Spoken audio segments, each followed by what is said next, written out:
कि अब ना रुकेगा भगवा, अब ना झुकेगा भगवा, अब ना रुकेगा भगवा, अब ना झुकेगा भगवा। चाहे जितना मर्जी जोर लगा लो, चाहे जितना मर्जी शोर मचा लो, बड़ी शान से लहरे भगवा, बड़ी शान से लहरे भगवा।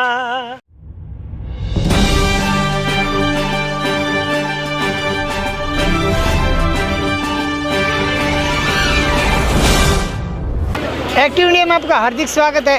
एक्टिव टीम के साथ मैं शंकर दीवान। जैसा कि आप जानते हो, हम ग्राउंड रिपोर्टिंग करते हैं और आज हम पहुंचे हैं दिल्ली में।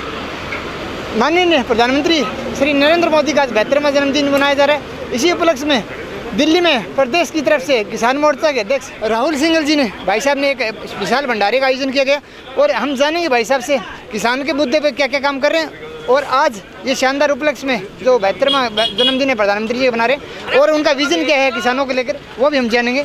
इसी के बारे में बातचीत करेंगे। भाई साहब नमस्कार। नमस्कार भाई साहब। भाई साहब, जैसा कि देखा किसान मोर्चा की अभी बैठक हुई और बहुत सारे जो 17 दिवसीय के जो प्रोग्राम आप रन करने वाले, क्या क्या घोषणा हो इसमें? आज हमारी जो घोषणाएं हुई हैं, पहले तो हमारा जो प्रोग्राम था आज का, मोदी जी का जो जन्मदिन था, उसके प्लस में हमने भंडारे का, प्लस में हमारे गोलू त्यागी की भैया की तरफ से टी शर्ट बांटने का जो प्रोग्राम था वो अंदर हमारा सक्सेसफुल रहा। अब इसके बाद हमारा जो अगला प्रोग्राम है वो 21 तारीख को पंचायत है हमारी, किसान पंचायत, सुबह 10 बजे से लेके और 12:30 बजे तक रहेगी और उसके बाद हमारा सहबोज का भी प्रोग्राम है उसमें। उसके बाद हमारे जो संगठन महामंत्री हैं आदरणीय सिद्धार्थन जी, उन्होंने हमें मतलब कि दिल्ली के लिए जो सेवा करने के लिए हमें बताया है, हम उसके लिए प्रयासरत हैं और अब हम उसी की तैयारी में लगेंगे। तो अब जाके हम अपने जितने भी मतलब हमारा जो सर्कल है उसमें हम बात करेंगे और उस कार्य को हम जितना जल्दी होगा उसको बढ़ाने की कोशिश करेंगे। भाई साहब, जैसा कि देखा कि किसानों की बात करें, आज किसान मोर्चा ने बहुत अच्छा प्रोग्राम किया और 17 दिवसीय प्रोग्राम में जो गरीबों के लिए खासकर सब उसके लिए जो अपंग हैं उनके लिए व्हील चेयर वगैरह की बातचीत की और हमने देखा व्हील चेयर आ भी गई है।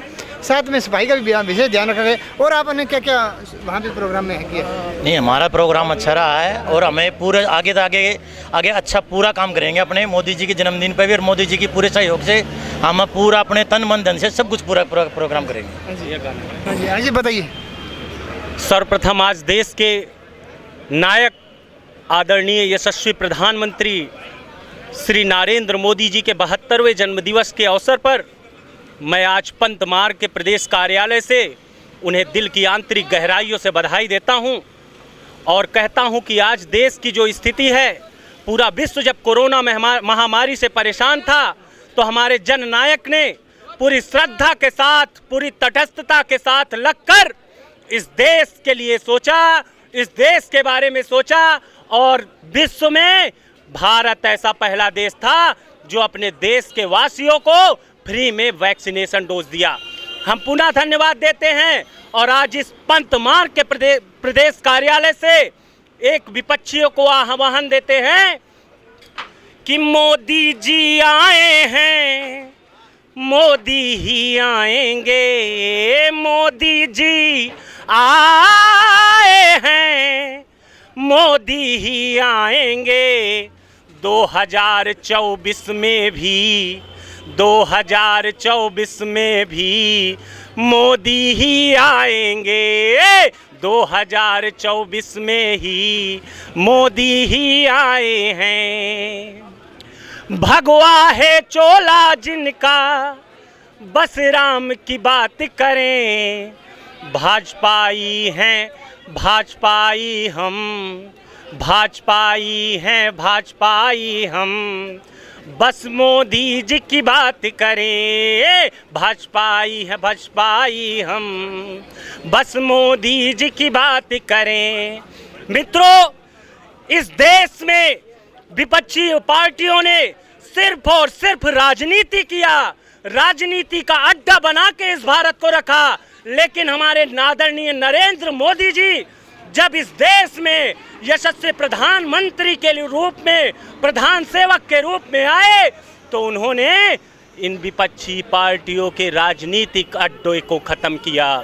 राम मंदिर का जो वनवास था, राम मंदिर के लिए राम मंदिर के लिए जो पुरानी पार्टियां वोट की राजनीति बना के रखी थी, उसको हमारे आदरणीय नरेंद्र मोदी जी ने माननीय सर्वोच्च न्यायालय में प्राथमिकता से उसकी औपचारिकता करवाई, उस पर प्रेशर दिया। तब हमारी माननीय सर्वोच्च न्यायालय ने रामलला के अस्तित्व के लिए लड़ाई लड़ी। मित्रों, काशी विश्वनाथ जिसका उल्लेख पुरातन संस्कृति में, प्राचीन भारत में 4वीं शताब्दी में 16 महाजनपदों में हुआ करता था, वहां पर काशी विश्वनाथ का स्वरूप कितना पुराना था। लेकिन हमारे आदरणीय यशस्वी जन सेवक आदरणीय नरेंद्र मोदी जी ने जब प्रथम बार 2014 से वाराणसी से नामांकन किया तो उनकी सिर्फ एक ही आकांक्षा थी, माँ गंगा का बेटा हूँ, माँ गंगा ने बुलाया है और मैं इस काशी का कायाकल्प करूंगा। मित्रों, आज काशी विश्वनाथ एक सनातन के लिए हब बना हुआ है, एक सनातन संस्कृति के लिए पूरा हब बना है। आज वहां पर सनातनी पूरी श्रद्धा के साथ आते हैं, पूरी तन्मयता के साथ आते हैं, पूरे हृदय से लगकर उस काशी की विरासत को देखते हैं। क्या पुरानी सरकारों में पैसा नहीं था? क्या पुरानी सरकार की खजानाओं में पैसा नहीं था? क्या पुरानी सत्ता, लेकिन ये जो पुरानी विपक्षी सरकारें थी, गैर भाजपाई सरकारें थी, ये सिर्फ और सिर्फ ये धर्म की राजनीति करती थी। इनके मस्तिष्क में कभी ये बात नहीं जाती थी कि कभी हम हिंदुत्व को बढ़ाएं। ये हिंदुत्व की परंपरा को एक धर्म विशेष से जोड़ते हैं। लेकिन माननीय सर्वोच्च न्यायालय का फैसला आया कि हिंदुत्व कोई धर्म नहीं, हिंदुत्व एक विरासत है। हिंदुत्व को कोई पालन करे तो हिंदुत्व नहीं होता। लेकिन पुरानी सरकारों ने, गैर भाजपाई सरकारों ने सिर्फ और सिर्फ हिंदुत्व को एजेंडा बनाया, हिंदुत्व के खिलाफ राजनीति की, एक धर्म विशेष के खिलाफ राजनीति के लिए, वोट बैंक के लिए सिर्फ और सिर्फ इन्होंने जनता को बरगलाने का काम किया। मैं आज इस एक्टिव इंडिया न्यूज के माध्यम से एक अपनी छोटी सी आवाज में एक आह्वान करूंगा और उसको ये एक्टिव इंडिया न्यूज पूरे देश में फैलाएगा। मैं यहाँ से बात कह रहा हूँ कि अब ना रुकेगा भगवा, अब ना झुकेगा भगवा, अब ना रुकेगा भगवा, अब ना झुकेगा भगवा। चाहे जितना मर्जी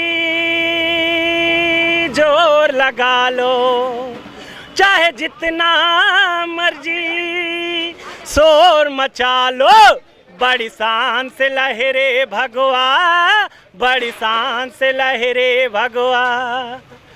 जैसे तिरंगा मेरे भारत की जान है, वैसे ही भगवा हम हिंदुओं की शान है। काशी में, अयोध्या में, अयोध्या में, मथुरा में बड़ी शान से लहरे भगवा, बड़ी शान से लहरे भगवा। इस एक्टिव इंडिया न्यूज के माध्यम से मैं देश के यशस्वी प्रधानमंत्री की वो विशाल माँ, जिनका हृदय इतना विशाल है, आदरणीय हीराबेन को भी मैं इस मंच से प्रणाम करता हूँ। मैं इस मंच से उनके चरणों में साष्टांग करता हूँ कि ऐसे देश के यशस्वी पुरुष को आपने जन्म दिया जो आज पूरे विश्व में अपने वर्चस्व का झंडा लहरा रहा है। इन्हीं बातों के साथ मैं पुनः एक बार फिर से अपने यशस्वी प्रधानमंत्री आदरणीय नरेंद्र मोदी जी को हैप्पी बर्थडे करता हूं। आप शतायु हों, आप ऐसे ही अपनी तन्मयता के साथ देश के 140 करोड़ जनसंख्या के लिए कटिबद्धता से लगे रहिए। मैं इसी बातों के साथ अपनी वाणी को विराम करता हूं। भारत माता की, भारत माता की जय श्री राम। भाई साहब देखा जोश, बिल्कुल यही जोश निश्चित रूप से हमारे राष्ट्र के अंदर जब से माननीय मोदी जी ने एक तरह से जब 2014 से, क्या पहले तो उन्होंने गुजरात से वो जो शुरुआत की, उसको ला करके जब 3 टर्म वो जब वहाँ पर यानी मुख्यमंत्री रहे, उन्होंने जो काम किया वो कार्यशैली ही उसका एक प्रतीक बन गई थी कि आने वाले समय में भारत की क्या दिशा और दशा रहने वाली है। आज हम लोग निश्चित रूप से माननीय देश के प्रधानमंत्री और कहते हैं ना वर्ल्ड लीडर के नाम से जो आज विख्यात हैं, आप देखिए कल विश्व नेता के तौर पे जिस तरीके से उन्होंने ताशकंद के अंदर जिस तरीके से घोषणा की, वहाँ काम किया, आपने देखा सभी ने सोशल मीडिया पर, न्यूज़ चैनल्स पर, इंटरनेशनल मीडिया पर। माननीय मोदी जी जिस तरीके से जब मंच पर आते हैं तो आप देखिए इंटरनेशनल कम्युनिटी उनकी तरफ किस तरीके से देखती है। निश्चित रूप से वो आप सभी ने कल देखा, उनका वो जोश आप देखिए, वहाँ से मीटिंग करना, बैक टू बैक सभी नेताओं से मिलना, सभी राष्ट्राध्यक्षों से मिलना, उनसे अपनी बात रखना, अपने देश के लिए बात रखनी, और इतना निर्भीकता से आप देखिए वो इंटरनेशनल स्तर पर देश के लिए नहीं बल्कि विश्व के लिए, विश्व शांति के लिए किस तरीके से उन्होंने उद्बोधन दिया। आपने देखा था कि उन्होंने यूके, आप देखिए उस इंटरनेशनल स्तर पर माननीय राष्ट्रपति जो हमारे रूस के राष्ट्रपति पुतिन से जिस तरीके से यूक्रेन के लिए बात की, आपने देखा कोई भी इस तरीके से उस मंच का इस्तेमाल करने की कोई हिम्मत नहीं कर सकता, वो माननीय मोदी जी करते हैं। क्योंकि मोदी जी कभी अपने लिए कुछ नहीं मांगते हैं। जैसे कि आपने देखा कुछ हमारे पड़ोसी के हालात क्या हैं, वो कभी चाइना, कभी रूस की तरफ भागता है, कभी चाइना की तरफ भागता है, कभी अमेरिका की तरफ भागता है। उनको कभी अपना उनका कोई एजेंडा नहीं रहता, वो अपने राष्ट्र के लिए काम नहीं करते, और मोदी जी सिर्फ राष्ट्र के लिए काम करते हैं तो दूसरों के लिए निश्चित रूप से वो बात कर पाते हैं। यही फ़र्क होता है, अपने के लिए जब मांगता है आदमी तो सर झुकाना पड़ता है, और जब दूसरे के लिए जब बात रखता है तो उसका सर हमेशा गर्व से ऊंचा होता है। तो मोदी जी ने हमेशा भारत के मान सम्मान को बढ़ाने के लिए काम किया है, और आज हम सभी ने किसान मोर्चा दिल्ली प्रदेश के तरफ से आज माननीय मोदी जी का आज 14 पंथ मार्ग पर हम लोगों ने जन्मदिन मनाया है। आज हम सभी की तरफ से हमारे युग पुरुष, हमारे राष्ट्रीय नेता, विश्व लीडर माननीय नरेंद्र भाई मोदी जी के दिवस पर हम सभी उनको बहुत बहुत शुभकामनाएं, साधुवाद देते हैं, और उनकी दीर्घायु के लिए प्रभु से प्रार्थना करते हैं कि प्रभु उनको जिस तरीके से वो नेशनल स्तर पर हमारे देश का नाम विश्व स्तर पर पहुंचा रहे हैं, उसके लिए हम उनको लंबी आयु के लिए कामना करते हैं। वो स्वस्थ रहें और एक तरीके से उनके अंदर और ताकत आए, देश को मजबूत करने के लिए वो हमेशा काम करते रहें। उनका मार्गदर्शन देश को आगे बढ़ाने के लिए, युवाओं को आगे बढ़ाने के लिए, माताओं बहनों को आगे बढ़ाने के लिए, गरीबों को आगे बढ़ाने के लिए, किसानों को आगे बढ़ाने के लिए जिस तरीके से वो काम कर रहे हैं, निश्चित रूप से वो आने वाले समय में हमारे भारत को बहुत मजबूती देने वाला है। वो नींव पड़ चुकी है, और आने वाले समय में हमारे इंटरनेशनल स्तर पर जो भारतीय जनता पार्टी की लीडरशिप है जो खड़ी हो रही है, आने वाले समय में भारत को बहुत मजबूती देने वाली है। इसी के साथ आज हमारे यहाँ दिल्ली प्रदेश किसान मोर्चा की तरफ से हमारे सभी पदाधिकारियों ने, दिल्ली प्रदेश के अध्यक्ष हमारे विनोद सहरावत जी, हमारे महामंत्री भाई अनूप चौधरी जी, राजपाल जी, हमारे प्रधान जी हमारे यहाँ बहुत अच्छी तरीके से भाई साहब काम करते हैं। आप देखेंगे, आपने देखा है इनको, और पूरा भंडारे की व्यवस्था, हर चीज़ में संगठनात्मक व्यवस्था हम काम करते हैं। हम सभी को बहुत बहुत धन्यवाद करते हैं, और माननीय मोदी जी के दिवस की फिर एक बार सभी को बहुत बहुत शुभकामनाएं देते हैं। और आज देखिए एक विलुप्त जाति एक तरह से हमारे यहाँ टाइगर की जो ख़त्म हो रही थी, आज मोदी जी ने अपने जन्मदिन पर उस विलुप्त जाति को ला करके बाहर से, और आज मध्य प्रदेश के अंदर उन्होंने इसको दोबारा स्थापित किया है। उसके लिए हम बहुत बहुत माननीय मोदी जी को शुभकामनाएं देते हैं, और इसी तरीके से ये देश के अंदर आगे काम करते रहें। हमारी बहुत बहुत शुभकामनाएं मोदी जी, और आप स्वस्थ रहें, दीर्घायु। भारत माता की जय। वंदे मातरम। जय श्री राम। जैसे कि आपने देखा युवाओं पर जोश है, काफ़ी बुजुर्ग आए हुए हैं, साथ में किसान मोर्चा की तरफ से काफ़ी अच्छा एक प्लेटफॉर्म रेडी किया गया, और किसानों के हित के लिए बातचीत की गई, और 17 शिविर ये बातचीत की गई, उसका भी हमने रिकॉर्ड किया और किसानों तक पहुंचाएंगे। आज बस इतना ही, कल फिर मिलेंगे नई मुहिम के साथ। तब तक के जय हिंद, जय भारत। आप हमारे चैनल को लाइक, शेयर एंड सब्सक्राइब जरूर करें। वंदे मातरम। नमस्ते।